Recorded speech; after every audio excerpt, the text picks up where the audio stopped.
അവനായി കാത്തിരിക്കുന്നവർ ഭാഗ്യവാന്മാർ. Those who wait for him are blessed.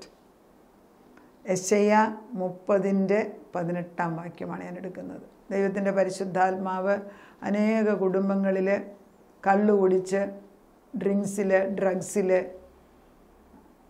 Rebellious ആയിട്ട് മക്കളെ കൊണ്ട് വിഷമിക്കുന്നവരുണ്ട്, ഭർത്താക്കന്മാർ ചെയ്യുന്നുണ്ട്, ഭാര്യമാർ കാണിക്കുന്നവരുണ്ട്. എല്ലാ കുടുംബങ്ങളിലും പല കുടുംബങ്ങളിലും അങ്ങനെയുള്ളവർ വന്ന് പല പ്രാവശ്യം സങ്കടത്തോടെ പറഞ്ഞിട്ടുള്ളത് കൊണ്ട് അതിനെ ബേസ് ചെയ്തിട്ടാണ് എന്ത് ചെയ്യണമെന്ന് നമ്മൾ അമ്മമാർ ചോദിക്കേണ്ടി ഇരിക്കുകയെന്ന്. പലപ്പോഴും അപ്പന്മാരും ഈ അടുത്ത് വന്ന് കരഞ്ഞ് പറയും എന്ത് ചെയ്യണം, മകന് 16 വയസ്സ് പോലും ഇല്ല, മക്കൾ റിബല്യസ് ആകുക. അതൊക്കെ കാണുമ്പോൾ സത്യത്തിൽ നമുക്ക് സങ്കടം വരും. കാരണം പിള്ളേർ പാവങ്ങളാണ്, പക്ഷേ അവരുടെ കൂട്ടുകെട്ട് ശരിയല്ലെങ്കിൽ എന്തോ ചെയ്യും. പക്ഷെ നമുക്ക് അവരെ മാറ്റാൻ നോക്കുമോ? Because the peer pressure is so great. അങ്ങനെയുള്ള സന്ദർഭങ്ങളിൽ വളരെ വിഷമത്തോടുകൂടി എന്താണ് കർത്താവെ പറഞ്ഞു കൊടുക്കേണ്ടത്, ദൈവത്തിൻ്റെ ആത്മാവിൽ എങ്ങനെ ഇവരെ ചൊവ്വാക്കും, ഇതൊക്കെ നമ്മളിങ്ങനെ ചിന്തിക്കും. കാരണം ഒരാൾ അവരുടെ പ്രയാസം പറയുമ്പോൾ നമ്മുടെ മനസ്സ് ദൈവത്തോടാ ചോദ്യം, ദൈവം ഇതിന് എന്തുത്തരം കൊടുത്താലാണ് നമുക്ക് പ്രയോജനമല്ല അവർക്ക് പ്രയോജനം വരാൻ എന്തുത്തരം കൊടുത്ത് വിടണം. ഏതായാലും ഇവിടം വരെ ഒരു ബന്ധപ്പെട്ട് വന്നതല്ലേ. അപ്പോൾ നമ്മൾ ഓർക്കേണ്ടത് ദൈവത്തിൻ്റെ പരിശുദ്ധാത്മാവ് ജീവനുള്ള ആത്മാവാണ്. അന്നേരം അങ്ങനെ വിഷമിച്ചുകൊണ്ടിരുന്നപ്പം തന്ന ഒരു വാക്യമാണ് ഞാനിപ്പം വായിക്കുന്നത്. അവനായി കാത്തിരിക്കുന്നവരൊക്കെയും ഭാഗ്യവാന്മാർ. യെശയ്യാ 30:18. അവനായി അതുകൊണ്ട് യഹോവ നിങ്ങളോട് കൃപ കാണിപ്പാൻ താമസിക്കുന്നു, അതുകൊണ്ട് അവൻ നിങ്ങളോട് കരുണ കാണിക്കാത്തവണ്ണം ഉയർന്നിരിക്കുന്നു. യഹോവ ന്യായത്തിൻ്റെ ദൈവമല്ലോ, അവനായി കാത്തിരിക്കുന്നവരൊക്കെയും ഭാഗ്യവാന്മാർ. കണ്ടോ, താമസമുണ്ട്. കാരണം കുഞ്ഞുങ്ങൾ വഴിതെറ്റി നടക്കുന്നു, നമ്മളും വഴിതെറ്റി നടന്നു. ഇപ്പം പ്രശ്നം വന്നപ്പോൾ നമ്മൾ ഓടിച്ചെന്നിരിക്കുക ദൈവത്തിൻ്റെ അടുക്കൽ. നമുക്കൊരു ഉത്തരം, ഒരു ക്വിക്ക് ആൻസർ കൊടുക്കാൻ എളുപ്പമല്ല.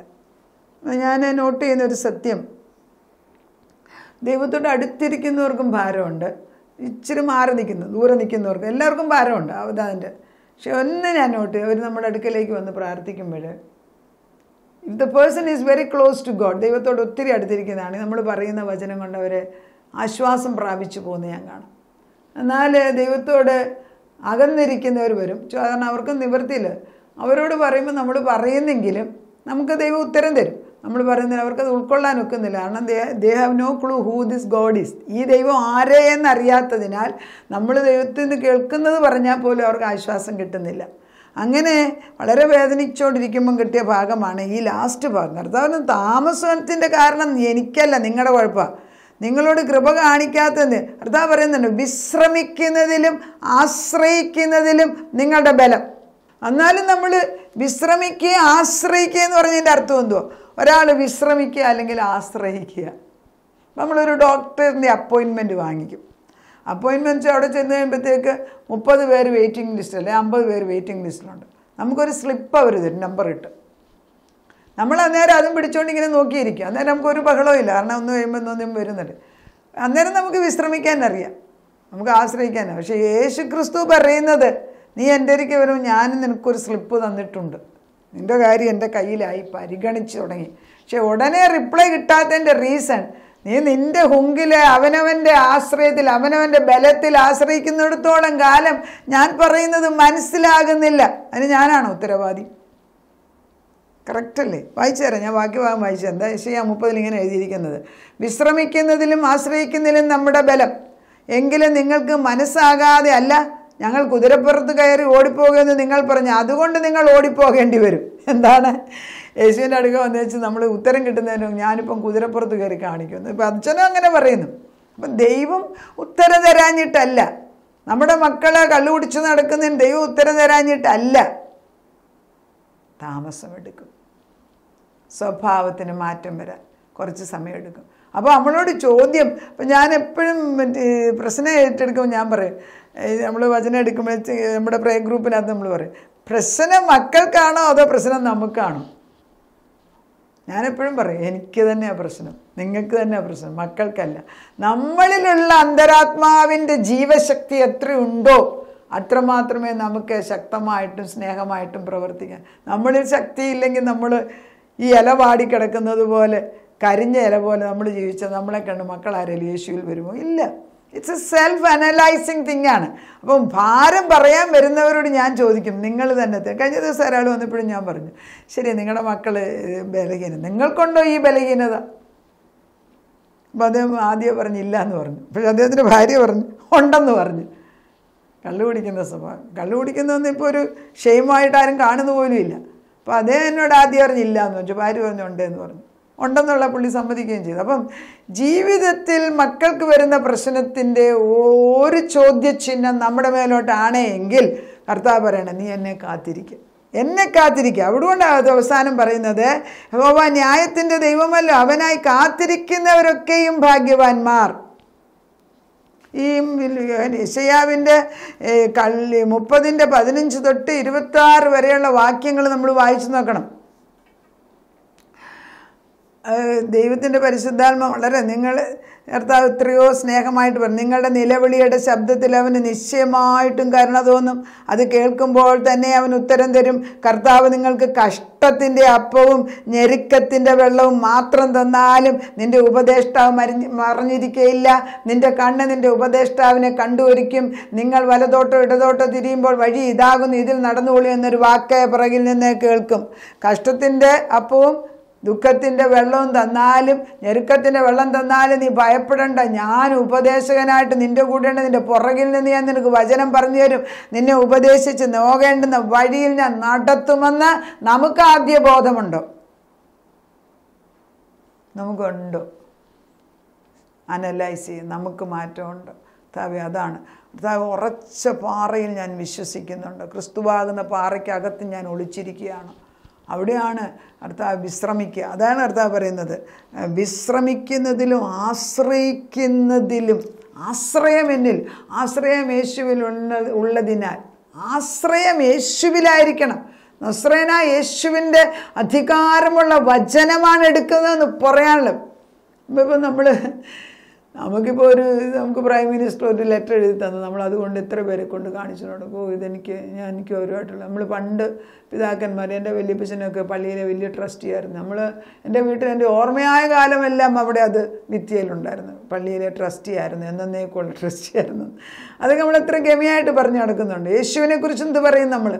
യേശുവിൻ്റെ ആത്മാവിൽ എന്ത് പറയുന്നു? യഹോവ തൻ്റെ ജനത്തിൻ്റെ മുറിവ് കെട്ടുകയും അവരുടെ അടിപ്പിണർ പൊറുപ്പിക്കുകയും ചെയ്യുന്ന നാളിൽ, യഹോവയാണ്, യഹോവ തൻ്റെ ജനത്തിൻ്റെ മുറിവ് കെട്ടി അവരുടെ അടിപ്പിണർ പൊറുപ്പിക്കുകയും ചെയ്യുന്ന നാളിൽ ചന്ദ്രൻ്റെ പ്രകാശം സൂര്യൻ്റെ പ്രകാശം പോലെയും സൂര്യൻ്റെ പ്രകാശം 7 പകലിൻ്റെ പ്രകാശം പോലെയും 7 ഇരട്ടിയായിരിക്കും. ചന്ദ്രൻ്റെ പ്രകാശം സൂര്യൻ്റെ പ്രകാശം പോലെ, സൂര്യൻ്റെ പ്രകാശം 7 ഇരട്ടിയായിട്ടുള്ള പകലിൻ്റെ പോലെ ആയി മാറുമെന്ന്. ദൈവത്തിൻ്റെ ശോഭ. ഈ ദൈവ വെളിച്ചത്തിലേക്ക് നമ്മളെ തന്നെ കൊണ്ടുവന്ന് നിർത്താം, നമ്മുടെ മക്കളെ കൊണ്ടുവന്ന് നിർത്താം. നമുക്കൊരു വിടുതലിൻ്റെ ആത്മാവ് തന്നെയൊക്കത്തുള്ളൂ. കർത്താവേ നിൻ്റെ പ്രകാശം അയക്കണം. സത്യത്തിൽ നമ്മൾ നല്ല ലൈറ്റുള്ളിടത്ത് ഇരിക്കാമെങ്കിൽ നമുക്ക് ഏത് അഴുക്ക് കണ്ടാലും പെട്ടെന്ന് തൂത്ത് കളയാം. പക്ഷേ വെട്ടം കുറവാണല്ലോ, ഇരുട്ടത്തിരുന്നുകൊണ്ട് നമുക്കൊരു കാര്യം നേടിയെടുക്കാനൊക്കെ. ദൈവത്തിൻ്റെ പരിശുദ്ധാത്മാ പറയണ, കടന്നു വാ, എൻ്റെ അരികിലേക്ക് കടന്നു വാ, നീ എന്നിൽ വിശ്രമിക്കാൻ പഠിക്കേ, എന്നിൽ വിശ്രമിക്കാൻ പഠിക്കേ. ഞാൻ ഉപദേഷ്ടാവായിട്ട് നിൽക്കുന്ന നീ മനസ്സിലാക്കുക. അവൻ ചെയ്തെടുക്കുമെന്ന് വിളിച്ചു പറയാൻ പഠിക്കുക. കിഴക്കിനോടും പടിഞ്ഞാറിനോടും വടക്കിനോടും തെക്കിനോടും ഈ ദൈവത്തിൻ്റെ മഹത്വത്തെ വിളിച്ചു പറയാൻ പഠിക്കുക. കൈ ഉയർത്തുമ്പോൾ കർത്താവേ നിൻ്റെ നാമത്തിലാണ് ഞാൻ കൈ ഉയർത്തുന്നതെന്ന് പറയേ. ഇത് മറ്റുള്ളവരെ കാണിക്കാനല്ല, അവനവൻ്റെ ജീവിതത്തിലെ വിടുതലാണ്.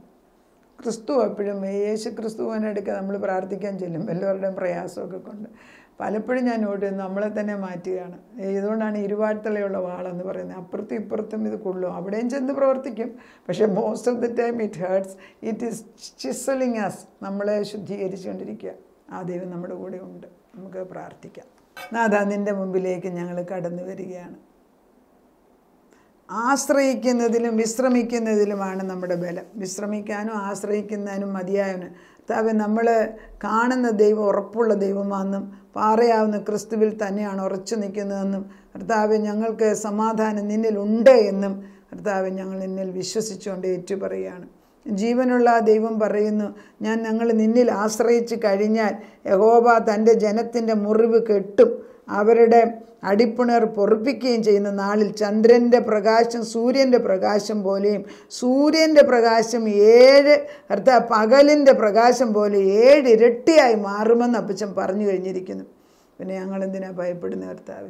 ഈ ഭയത്തിൻ്റെയും ചഞ്ചലത്തിൻ്റെയും സംശയത്തിൻ്റെയും ആത്മാവിനെ ഞങ്ങളിൽ നിന്ന് ആദ്യം എടുത്തു കളഞ്ഞിട്ട് കർത്താവിൻ്റെ ശക്തമായ വചനം കൊണ്ട് ഞങ്ങളെ നിറയ്ക്കണം. അതുകൊണ്ടാണ് കൂട്ടായ്മയുടെ പ്രാർത്ഥന ആവശ്യമുണ്ട്. ഞങ്ങളെ തന്നെ ഓർപ്പിക്കണം. അത് ചിലപ്പം സ്ത്രീകൾക്കായിരിക്കണം കൂടുതൽ ആവശ്യമുള്ളത്. പുരുഷന്മാർ സംസാരിക്കാത്തതുകൊണ്ട് അവരുടെ ഹൃദയം ഞങ്ങൾക്ക് അറിഞ്ഞുകൂടാ കർത്താവേ. എന്താണെന്നാലും ഞങ്ങൾ അന്യോന്യം പ്രാർത്ഥിക്കുക. അവർക്ക് വേണ്ടി ഞങ്ങൾ പ്രാർത്ഥിക്കുന്നു. ഇപ്പോഴത്തെ ആൺമക്കളൊന്നും സംസാരിക്കാത്തവർ, പെൺമക്കൾ സംസാരിക്കാൻ തുടങ്ങിയാൽ നിർത്തത്തുമില്ല. എല്ലാം കൊണ്ടും ആകെക്കൂടെ തലമറിഞ്ഞിരിക്കുന്ന ഈ അവസ്ഥയിൽ കർത്താവിൻ്റെ പരിശുദ്ധാത്മ ഇറങ്ങി വന്ന് ഓർഡർ കൊണ്ടുവന്ന് വീട്ടിനകത്ത് സമാധാനവും ശക്തിയും സ്നേഹവും സമൃദ്ധിയും ദൈവസ്നേഹത്തിൻ്റെ കരുതലും കൃപയിട്ട് തരണമെന്ന് ഞങ്ങൾ പ്രാർത്ഥിക്കുന്നു. നാഥൻ്റെ എഴുന്നള്ളത്ത് യേശുവുള്ളൊരു കർത്താവ് എവിടെ എഴുന്നള്ളുന്നു അവിടെ രാജാവ് എഴുന്നള്ളത്ത് രാജാവിൻ്റെ കോലാഹലമുണ്ട്, രാജകോലാഹലം. കർത്താവ് വരുന്നിടത്ത് അതിൻ്റേതായിട്ടുള്ള സമാധാനമുണ്ട്. സമാധാനത്തിൻ്റെ പ്രഭു എന്നാണ് നിന്നെ വിളിക്കുന്നത്. അതുകൊണ്ട് നിൻ്റെ സമാധാനം ഞങ്ങളുടെ ഹൃദയങ്ങളിൽ ആദ്യം ഇടണം. അതുകൊണ്ടാണല്ലോ അപ്പച്ചൻ പറയുന്നത്, ദാഹിക്കുന്നവരും എൻ്റെ അരികിലേക്ക് വരും. കർത്താവ് ഒരു ദാഹമിട്ട് തരണം, ഇച്ഛയിട്ട് തരണം. മറ്റെല്ലാ ഇൻട്രസ്റ്റും അപ്പച്ചൻ എടുത്തു കളയാം. അത് പരിശുദ്ധാത്മാവരെ ഒക്കത്തില്ല. ആ പരിശുദ്ധാത്മാവിനെ തന്നെ വിളിച്ചു വരുത്തി ഞങ്ങളുടെ ഉള്ളിലേക്ക് പ്രാവ് പോലെ പരിശുദ്ധാത്മ ഹൃദയത്തിനകത്ത് വസിക്കണം. പ്രാവ് പറന്നുയർന്ന് അവിടെ നല്ല മനോഹരമായൊരു പൂന്തോട്ടത്തിനകത്ത് നിൽക്കുന്ന ഒരവസ്ഥയിലേക്ക് ഞങ്ങളെ മാറ്റിയെടുക്കണം. ജീവൻ്റെ ഉറവ ഞങ്ങളിൽ നിന്ന് തുടങ്ങട്ടെ അപ്പച്ച. പഥ്യമായ വെള്ളം പുറത്തോട്ട് വരുത്തട്ടെ അപ്പച്ച. ജീവന് ദൈവത്തിന് ചേരാത്തെല്ലാം അഴിഞ്ഞു പോകട്ടെ. ഞങ്ങളിൽ തന്നെ മാറ്റം വരുത്തുന്നതിന് നന്ദി. അത് കഴിയുമ്പം തലമുറകളുടെ മേൽ വരും. പഥ്യമായ വെള്ളം എവിടെയെല്ലാം ചെന്ന് വീഴുന്നു അവിടെ അതിശയം ഉണ്ടാകാതിരിക്കത്തില്ല. അതുകൊണ്ട് ഞങ്ങൾ ക്ഷമ പറഞ്ഞുകൊണ്ട് ഞങ്ങൾ നിന്നിൽ ആശ്രയിക്കുകയും വിശ്രമിക്കുകയും ചെയ്യുന്നു. നിന്നിൽ ആശ്രയിക്കുന്ന പുരുഷൻ ഭാഗ്യവാനാണ്. നിന്നിൽ ഞങ്ങൾ ആശ്രയിക്കുക അപ്പച്ച. അത് ഞങ്ങളുടെ ആവശ്യങ്ങൾക്ക് മതിയായവനാണ് ഞങ്ങൾ എന്നെ സ്തുതിക്കും. ഞങ്ങളുടെ പഠിത്തം, അവരുടെ വിവാഹ ജീവിതം, മക്കളുണ്ടാകുന്ന കാര്യം, കുടുംബജീവിതം, ഭാര്യ ഭർത്താക്കന്മാരുടെ ബന്ധം, രോഗസൗഖ്യം, ഇതെല്ലാം ഞങ്ങൾക്ക് ആവശ്യമുണ്ട്. ശത്രുക്കളുടെ മുമ്പിൽ മേശയൊരുക്കുന്ന ദൈവം നന്മയും കരുണയും ഞങ്ങളുടെ ആയുഷ്കാലമൊക്കെയും ഞങ്ങളെ പിന്തുടരും. യഹോവ ഞങ്ങളുടെ ഇടയനായി മാറിയിരിക്കുന്നതിന് സ്തോത്രം. ആടുകൾ ഇടയൻ്റെ ശബ്ദം കേൾക്കുന്നവരായി മാറട്ടെ. മറ്റ് സാഹചര്യം മാറട്ടെ വെച്ചാൽ അതുപോലെ ഈ ടെലിഫോണും മൊബൈലും ഒക്കെയുള്ള അമിതമായ ഈ ഒരു ഐഡലിസം അത് മാറ്റിയെടുക്കണം കർത്താവേ. അത് ശരിയല്ല. അതിനെടുത്ത് മാറ്റി വെച്ച് പൂർണ്ണമായിട്ട് നിന്നിൽ ആശ്രയിക്കാനുള്ള കൃപയിട്ടത്. ഇതൊക്കെ നീ തരാതെ ഒക്കത്തില്ല. ഞങ്ങൾ ചോദിക്കുകയാണ് അപ്പച്ചൻ. അത് ചെയ്യുന്നതിനാൽ സ്തോത്രം. പ്രാർത്ഥന കേട്ട് ഉത്തരം തന്ന ദൈവത്തിന് നന്ദി. യേശുക്രിസ്തുവിൻ്റെ പൊന്നുനാമത്തിൽ തന്നെ ആമേൻ.